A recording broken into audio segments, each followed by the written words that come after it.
Welcome to The Thing About Salem. I'm Josh Hutchinson. I'm Sarah Jack Skellington. So we're looking at monsters this month because witches are monsters, and we want to find answers to questions about monsters.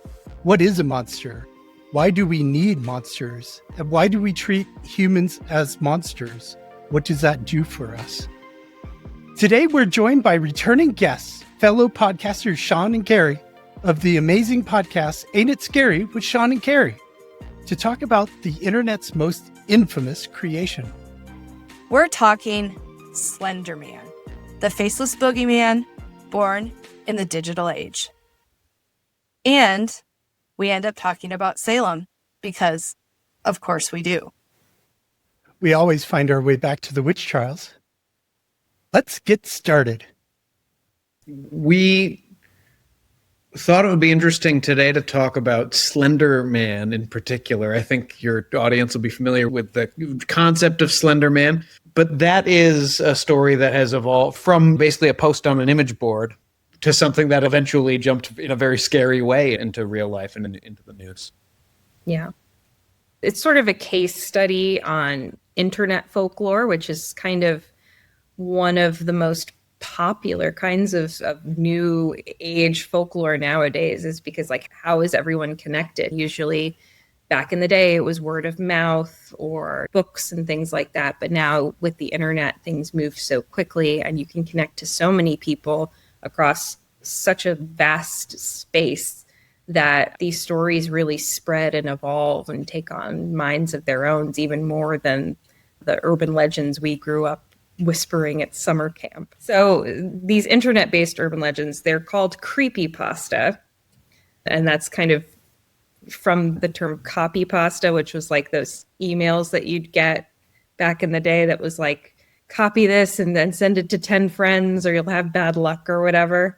So creepypasta was sort of the internet horror story version of that. So no one was going into this thinking, oh, this is like a ghost photo that someone really took, or this is someone's real experience. It was like, how legit can they make it seem? Like, how interesting can they make the story? So people started to submit to this back in 2009. It was just one message thread. And it's sort of at the intersection of like creation and fantasy and real life fear that the Slender Man story eventually led to what was eventually called the Slender Man stabbing. Well, that is a spoiler. Well, it's an attempted murder case. We're going to spoil that up top because there are children involved here, and there was an attempted murder. But in May 2014, the basic story is two 12-year-old Wisconsin girls stabbed their friend in the woods. She was also their age. They had fully intended to kill her, and it was meant to appease what they believed to be the real Slender Man, to prove themselves to him. And I think it's hard to believe that 12-year-olds, children, could be capable of such horror. At the same time, it's also hard to believe that children as old as 12, 12 feels a little too, when you're on the face of it, it feels a little too old for this level of falling into a fantasy. Right. So it's surprising in both ways. Yeah. Now, it was combined with obvious other issues at play, probably mental illness. And so this idea of like this hysteria and shared madness is really prevalent in a lot of stories that both of our podcasts cover. And this event really was evocative to me of the Salem witch trials. Now, of course, it's the one that I know the best, but the fact of the young girls being the catalyst here, they're influenced by a variety of factors that are still debated even to today. It wasn't ergot. But they include societal pressures, paranoia, in their cases, the real difficulties of colonial living and being a young girl in the pre-revolutionary era, and just the dreadful boredom. You don't have much to do from childhood to getting married. You're just getting ready to get married a lot of the time. You're helping your mom. You're helping around the house. And Lots then of socks to darn. You're waiting to be a wife and a mother. And that was a really lonely and difficult place to be, I'm sure, as a young woman in the colonial era. So that's sort of, in the Salem witch trials case, they had these shared stories that they would go back and forth and participate in. And they sort of whipped each other into a frenzy, building on each other's stories until it did leak out into the real world and had really large implications for their society with adults as well. So it wasn't just limited to the children. And that's how the shared storytelling of the Slender Man in this little group led to those real life consequences. I think those girls probably were feeling their power. Yes, I think so. And like the Salem witch trial afflictions, that was full of emotion. The shared delusion of Anissa and Morgan, I wonder how it seems like there was like this void of emotion. Yeah, and some of that could be their particular individual mental states and mental health struggles. Morgan might just have a very flat affect generally. I think part of it is also what they were doing was so involved in this other being, doing things for this other being or through this other being. They could kind of lay blame for this other being. And I think they probably knew they were doing something wrong, depending on the mental illness factor. But they knew that killing was wrong. She said, "I'm sorry." Yes. Yeah. But the girls in the witch trials, I think initially they probably didn't understand what they were doing was wrong.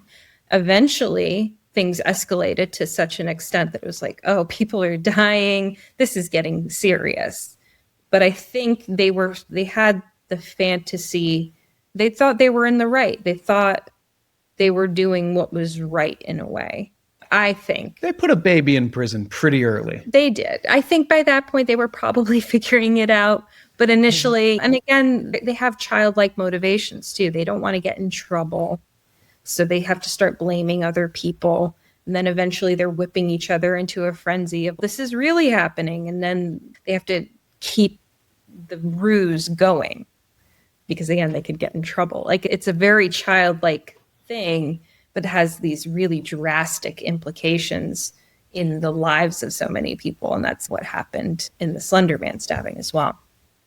You can see how the girls in the Salem witch trials, and it seems like these two girls, the Slender Man case, like they're really influenced by what adults are saying also, because adults invented Slender Man and adults in Salem were saying, hey, the devil's all around you. He's walking around these woods right now trying to get people.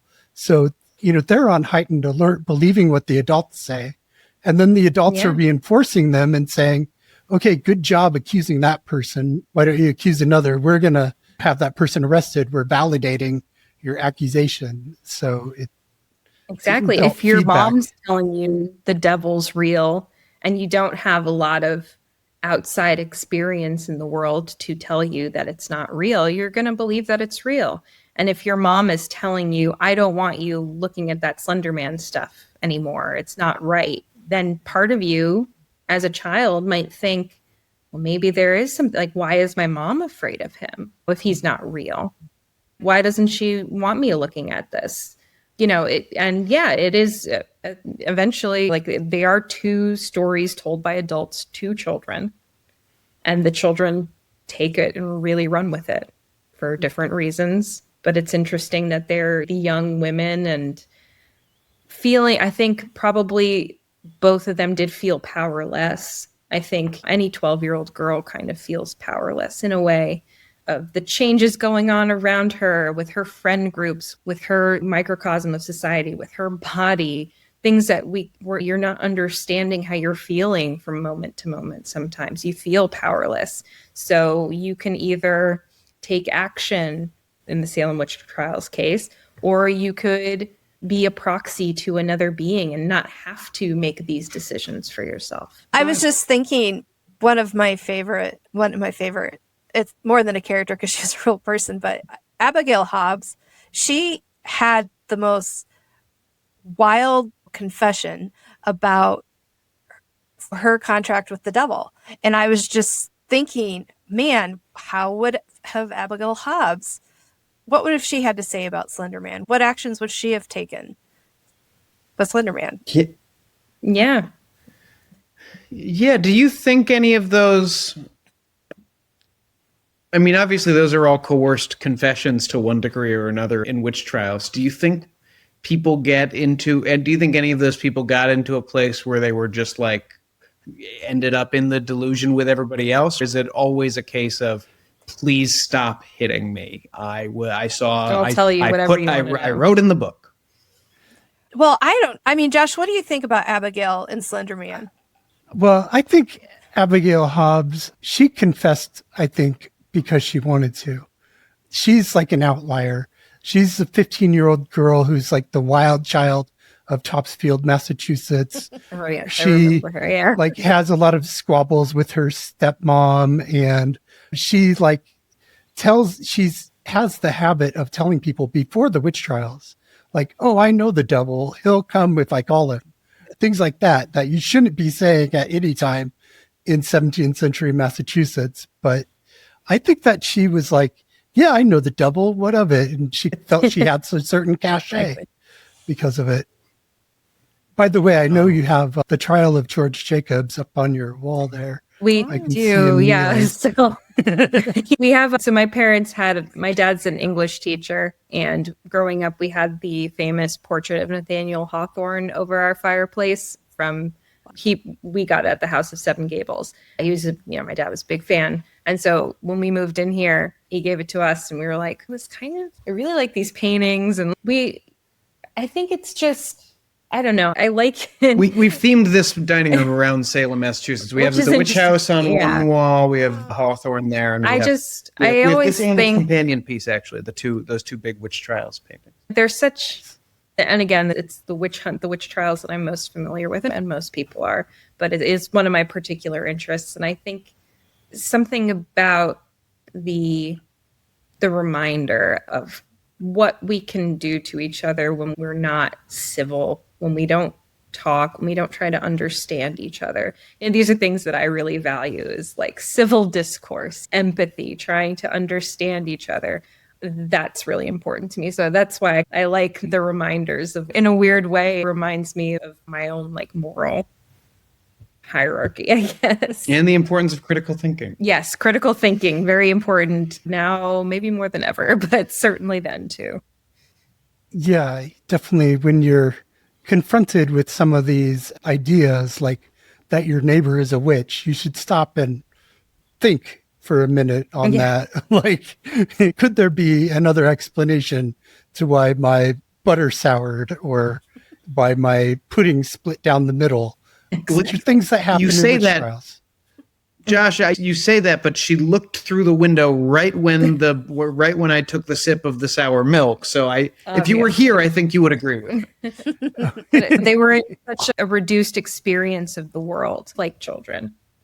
All they had was their religion. All they knew, most of them, was the local area, their neighbors, their hometown. Some of them had been in nearby states and had gone through traumas with Indian wars and things like that.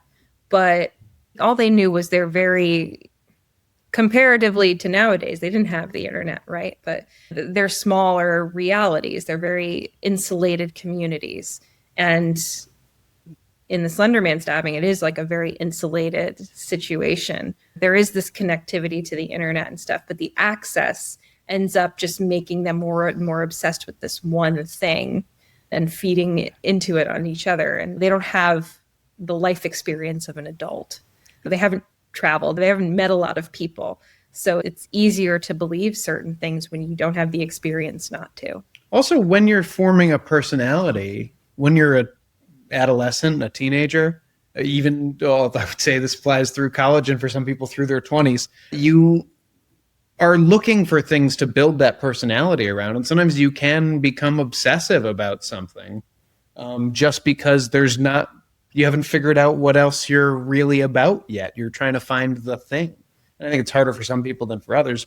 But they must have been talking a lot about Slender Man, because when Peyton heard the reasoning behind the stabbing, she was just like, that makes sense. The real question here, and I think we're probably like-minded of this, but like, does that make them monsters?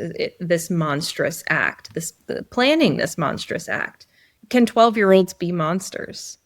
Are they capable of that? Are children capable of that? Their brain isn't fully developed. Maybe they're not totally understanding everything they're doing, but can you still be a monster as a child? What about the mental health factor? And then this applies to many people we've talked about, many criminals and stuff. And not to say anything about mental illness, there are factors in a lot of crimes where that is a contribution. Can you be fully a monster if you're not fully in charge of your mind? Many of us would probably, I hope, say that only a monster could coldly stab their best friend and leave them for dead. But can these girls really be defined as that? It was a monstrous action, but can you define them as monsters? Yeah, I don't think so. I think it reminds me, going back again to Salem, because I love it so much, even though it was awful. Yeah, exactly. People like to blame the girls for the accusations that they made, but there were Ann Putnam Jr. was 12 years old, Abigail Williams, 11 years old.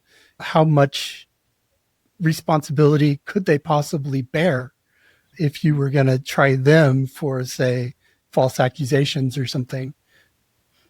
How much responsibility can they actually bear because of where they are in their mental development? Exactly. And the adults are the ones giving them the power. If the adults weren't listening to them, the adults weren't making the arrests. It wasn't the girls who were doing the hangings or whatever. It was the adults that gave them the power. So at the end of the day, they were the ones that kind of helped it happen. What makes a monster, if those defined by society at large really are monstrous, if it's their actions that define that. And oftentimes urban legends really explore these, where like fictional and real monsters sort of coexist. And that's pretty appropriate for the time of year, I think.